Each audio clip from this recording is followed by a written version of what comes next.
कर रहा है। तो रेक सरफेस के वेरिएशन और इस शेयर प्लेन के वेरिएशन के कारण इन फोर्सेस में वेरिएशन को देखने को मिलेगा। तो इसको हम फाइंड आउट कर पाना मशीनिंग के दौरान बड़ा टफ है, ठीक है, क्योंकि इनका इंक्लिनेशन शेयर प्लेन और रेक सरफेस का वेरी करता है। इस कारण से हम क्या कर रहे हैं, हम कोई और एक ऐसा फोर्स को फाइंड आउट करने का प्रयास कर रहे हैं जो इस कटिंग वेलोसिटी के डायरेक्शन में हो और इसके परपेंडिकुलर हो। तो कटिंग के वेलोसिटी का डायरेक्शन तो फिक्स है, ये हॉरिजॉन्टल है, वही कटिंग कट होता है। इसके वेलोसिटी के डायरेक्शन में एक फोर्स ले लेते हैं जिसको हम कटिंग फोर्स कह दे रहे हैं FC, और इस वेलोसिटी कटिंग वेलोसिटी के परपेंडिकुलर एक फोर्स ले रहे हैं जिसको हम कह दे रहे हैं FT, थ्रस्ट फोर्स। तो फिर क्या करेंगे हम, R' जो कि -R के बराबर है, इसके दो कंपोनेंट होंगे, एक कटिंग वेलोसिटी के डायरेक्शन वाले जिसको हम बोलेंगे कटिंग फोर्स FC, और इस डायरेक्शन के परपेंडिकुलर वाला जिसको बोलेंगे हम FT।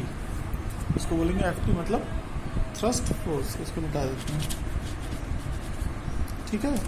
ये चीज़ क्लियर हो गई ना, ये कैसे हमने क्या कहते हैं, ये मेन पॉइंट था कि आपका क्या कहते हैं, एक्सेलरेशन 0 होगा। तो एक्सेलरेशन अगर 0 होगा तो रिजल्टेंट फोर्स 0 हो जाएगा चिप पर, इसलिए हमने ये बताने का प्रयास किया था, ठीक है। ये चीज़ें हैं। अब हम क्या करेंगे, इस R' को दो कंपोनेंट ब्रेक करेंगे अलोंग द कटिंग वेलोसिटी जिसको FC बोलेंगे, और normal to the cutting velocity जिसको FT बोलेंगे, थ्रस्ट फोर्स। इन दोनों में हम ब्रेक करेंगे, ठीक है। ये चीज करेंगे, ठीक। उसके बाद क्या करेंगे, so the force acting on the tool which is equal to R in magnitude opposite direction R can be resolved into two components FC and FT, ठीक है। एक को हम कटिंग फोर्स बोलेंगे, दूसरे को हम थ्रस्ट फोर्स बोलेंगे, ठीक है, रिस्पेक्टिवली। लेकिन FC जो होगा वही बेसिकली हमारा रिस्पॉन्सिबल होगा कटिंग के लिए। तो इसका मतलब बेसिकली कंजम्पशन, जो एनर्जी कंजम्पशन में है रिस्पॉन्सिबिलिटी होगी, वो FC की ज़्यादा होगी। क्यों? क्योंकि FC उसी डायरेक्शन में है जिस डायरेक्शन में आपका कटिंग वेलोसिटी है, जिस डायरेक्शन में वेलोसिटी है उसी डायरेक्शन में आपका FC है, इसलिए FC ही रिस्पॉन्सिबल होगा टोटल नहीं कहेंगे, मैक्सिमम एनर्जी कंजम्पशन के लिए वही रिस्पॉन्सिबल होगा। जब हम पावर कंजम्पशन निकालेंगे तब हम FC का यूज करेंगे उस पर्टिकुलर टाइम पे, ठीक है। ये चीज हो गया। अब आगे हम और बात करेंगे इसमें, देखिए अच्छा, फिर इसमें जो हमने मेंशन किया है वो हम इसमें लिखा दें, हो सकता है आपको थोड़ा आवाज़ अगर ना क्लियर हुई हो तो आप समझ जाएंगे आसानी से, ठीक है। तो हमने कहा कि क्या बोला था, हाँ, now since the inclination of the shear plane and rake surface vary, they do not provide some standard invariant direction. For this purpose, the direction along the and perpendicular to the cutting motion are quite suitable. So the force acting on the tool which is equal to R in magnitude and opposite to the direction of R can be resolved into two components. इसमें FC and FT along and normal to the direction of cutting velocity. FC and FT are normally called cutting and thrust components respectively, ठीक है। Obviously FC is the component responsible for the energy consumption and it is along the direction of motion, ठीक है। इतनी बात हो गई थी, ठीक। अब आगे बात करेंगे कि the relationship among the different components and resultant cutting forces can be understood with the help of a diagram, ठीक है। हाँ, इसको ऐसे कर देते हैं, देखिए ये डायग्राम, इस डायग्राम के बारे में हम लोग बात कर रहे हैं। क्या बात कर रहे हैं, the relationship among the different components and the resultant cutting forces can be understood with the help of a diagram first proposed by Merchant and commonly known as Merchant circle diagram. ठीक है, अब इसमें क्या खास चीज आप देख रहे हैं, since the resultant F C, ये है आपका एफ सी, ये है आपका एफ टी, और क्या है एफ एन है, और ये है आपका एफ एस। इन एफ एन और एफ एस का रिजल्टेंट ये, एफ टी और एफ सी का रिजल्टेंट ये are same, and those of F N का रिजल्टेंट ये, और those of same in magnitude, comma the tip of all the force vectors must lie on imaginary circle। इन सब का tip imaginary circle पे lie करना चाहिए of diameter R, imaginary circle of diameter R. इसका diameter, इस circle का diameter R है। ये वेक्टर के फॉर्म में अगर दिखाया जाए, जैसे कि हम लोग बताते थे इसमें, जैसे कि हम लोग बताते थे कि वेक्टर रिप्रेजेंटेशन में क्या करते थे कि भाई वेक्टर के रिप्रेजेंटेशन में मान लिया हमने लिखा आर, ये वेक्टर, तो ये क्या बताता था, इसका मैग्नीट्यूड, और ये बताता था इसका डायरेक्शन। तो इसका मतलब ये बता रहा है, आर बता रहा है कि ये इसका मैग्नीट्यूड है, और ये बता रहा है इसका डायरेक्शन है। ठीक है, तो एक में आपने कहा था आर है, एक को आपने आर कहा था, दूसरे को माइनस आर कहा था, तो इसलिए डायरेक्शन ये उल्टा यहाँ पे बना हुआ है, दोनों अपोजिट बना हुआ है। ठीक है, ये बेसिकली जो फिगर ड्रॉ किया गया है मर्चेंट फोर्स सर्किल डायग्राम का, ये इसी फिगर के मदद से ड्रॉ किया गया है, बिल्कुल सेम। ठीक है, बिल्कुल ये दोनों फिगर सेम। ठीक है, क्या किया गया है, इस एफ के पैरेलल यहाँ पे ये एफ है, इस n के पैरेलल यहाँ पे n है, इस Fn के पैरेलल ये Fn है, इस Fs के पैरेलल ये Fs है। ठीक है, Ft और Fc इसका कंपोनेंट है।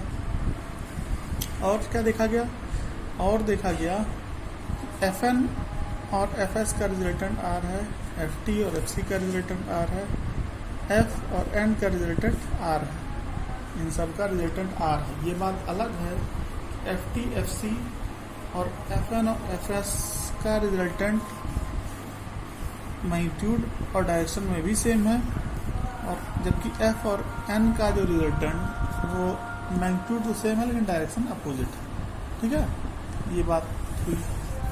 अब इस फिगर में जो ये बनाया गया है, ये देखिए, ये एंगल अल्फा है, तो ये एंगल भी अल्फा है। अब ये एंगल अल्फा है तो ये वाला भी एंगल अल्फा होगा, ये एंगल अल्फा होगा, तो ये लाइन ये कौन सा सरफेस है, ये रेक सरफेस है। तो रेक सरफेस पे कौन सा फोर्स लग रहा था, आपका एफ लग रहा था। देखिए रेक सरफेस पे कौन सा फोर्स लग रहा था, एफ लग रहा था। तो रेक सरफेस पे एफ लग रहा था, तो इस सरफेस पे भी एफ लगेगा, ये इसके पैरेलल है। तो ये आपका अल्फा है, ये वर्टिकल लाइन टिप दी तो ये भी अल्फा हो जाएगा। ठीक है, और ये हॉरिजॉन्टल लाइन है एफ सी, तो ये वर्टिकल लाइन है। ठीक है, ये 90 है,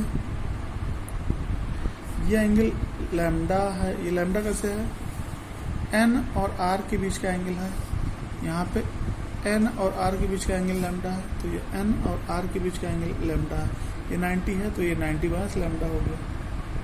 ठीक है, 90 माइनस लैम्डा हो गया, ये अल्फा हो गया, और ये पूरा 90 है, तो ये एंगल कितना हो जाएगा, लैम्डा माइनस अल्फा हो जाएगा। ठीक है, ये एंगल आपका, ये हॉरिजॉन्टल लाइन है एफ सी, ये आपका शेयर प्लेन है। ये कौन सा प्लेन है, शेयर प्लेन है ना, ये देखिए ये शेयर प्लेन है, एफ एस यहीं पे तो है, शेयर प्लेन है।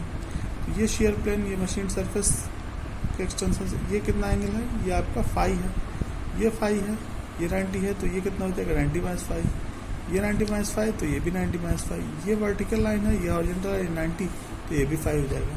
ठीक है, तो ये 90 माइनस लैम्डा हो गया, ये लैम्डा माइनस अल्फा हो गया। तो सभी एंगल्स आपको निकल गए, ये आपको पता नहीं होगा, ये सब ड्रॉ करना होगा आपको। ये ड्रॉ कैसे करेंगे हम नेक्स्ट वीडियो में बताएंगे, कैसे कैसे हम ड्रॉ कर रहे हैं। ठीक है, उसको बताएंगे, लेकिन बेसिक फिगर आपका यही है। इस फिगर में क्या दिखाया गया, इस फिगर में दिखाया गया कि ये चिप जो है वो यूनिफॉर्म वेलोसिटी से मूव कर रही है, कांस्टेंट वेलोसिटी से मूव कर रही है। अगर कोई भी चीज़ कांस्टेंट वेलोसिटी से मूव कर रही है तो इसका मतलब एक्सीलरेशन उस पर 0 होगा, और अगर उस पर एक्सीलरेशन 0 होगा तो इसका मतलब कि रिजल्टेंट फोर्स उस चिप पे लगने वाले सभी फोर्सेस का अलजेब्रिक समेशन 0 होगा। इसका मतलब उस चिप पे जहाँ जहाँ से भी फोर्सेस लग रहे होंगे सब 0 होंगे। तो कहाँ कहाँ से फोर्सेस लग रहे हैं? इस टूल की वजह से चिप पे फोर्स लग रहा होगा, इस वर्कपीस से इस चिप पे फोर्स लग रहा होगा। तो टूल की वजह से मान लिया चिप पे जो नंबर ऑफ फोर्स लग रहे होंगे उनका रिजल्टेंट R हो गया।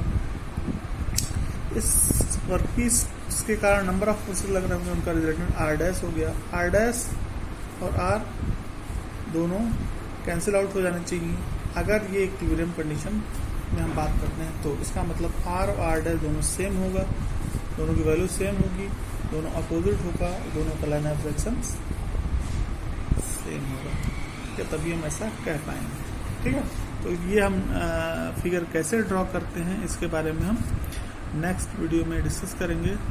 और ये चीज़ बता ही दिया गया कि R इसका डायमीटर है इस सर्किल का, और ये जो पॉइंट्स, ये सभी फोर्सेस के पॉइंट जो हैं सर्किल के सरकमफ्रेंस को टच करते हैं। ये टच कर रहा है, ये टच कर रहा है, ठीक है, ठीक। ये अल्फा आपका रेक एंगल है, लैम्डा आपका एंगल ऑफ फ्रिक्शन है, ठीक है, ये फाई आपका शेयर एंगल है, ये चीज़ें, ठीक है।